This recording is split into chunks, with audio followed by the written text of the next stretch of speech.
The War for Independence wasn't just a military war, it was also an economic war. In this particular section, we'll look at how economic turmoil with the independence of the United States really put the new nation on uneven footing. This particular image is of a textile manufacturing shop. This is a good moment to remember that most manufactured goods came from England. And when the war broke out, England stopped trading these kinds of products with the United States. One of the major concerns the colonists had early on that led towards division with England was this notion that England controlled the economies and controlled the decisions of Americans. You'll recall that with the Proclamation Act of 1763, colonists weren't allowed to move into the West. With the Declaration of Independence, the sense that Americans could finally do what they wanted to do in acquiring land and improving themselves economically started to seem like a reality. But prosperity wasn't just around the corner. The fact that mercantilism benefited America more than it hurt it was something that was a detail that was lost in the fervor about independence. Britain, as I've mentioned, stopped trading with the United States during the war, and immediately afterward didn't give the preferential treatment to the United States that it had given the colonies prior to independence. Today, we have a really good relationship with Britain, but following the American Revolution, Britain really harassed American business.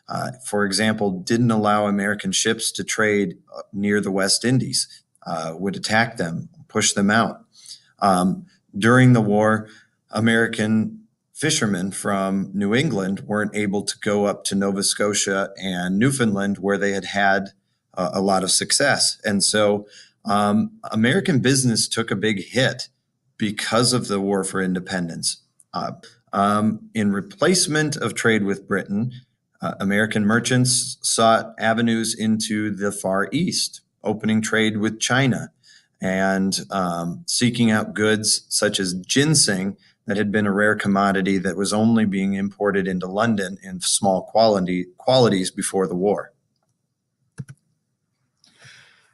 This is an image of Western merchants negotiating for tea in Hong Kong.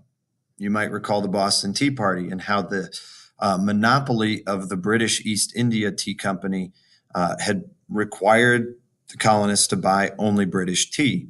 In the big green boxes are tea leaves.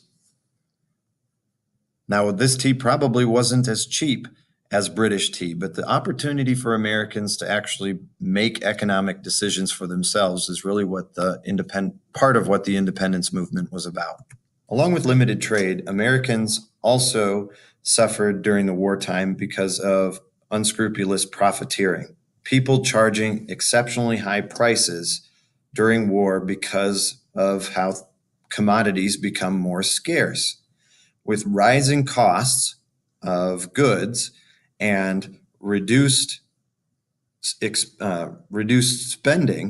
as a result of that price increase, what we see is stagflation, a stagnant economy where prices of goods are inflating, running away. So that's going to grind the economy to a halt.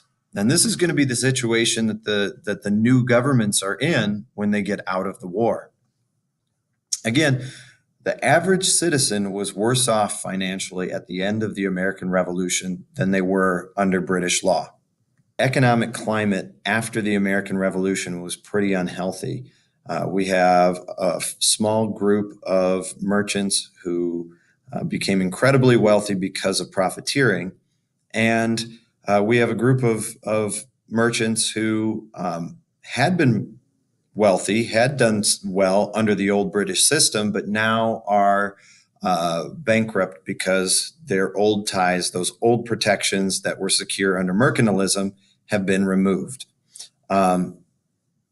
Because of the economic costs of the war, the new governments are going to have to do something about that. Of course, governments can only bring in money one of two ways, through loans or through taxes. The United States had been strapped with a heavy amount of debt, but yet Americans keenly distrusted and disliked taxes, especially if those taxes were coming from a central government. What they would have preferred to do is for each state to handle its own debt, and so any kind of taxes that were being passed to be passed at the local level.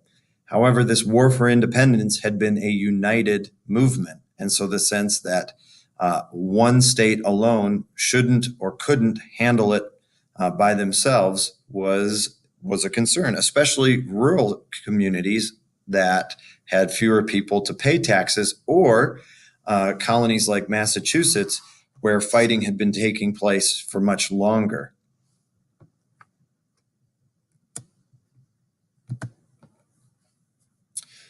The other thing is that after the War for Independence, there was a sense of not only did people distrust central government, but the independence movement itself had created a kind of disrespect for law and order in general. After all, this movement began as something that broke away and broke the laws of Great Britain.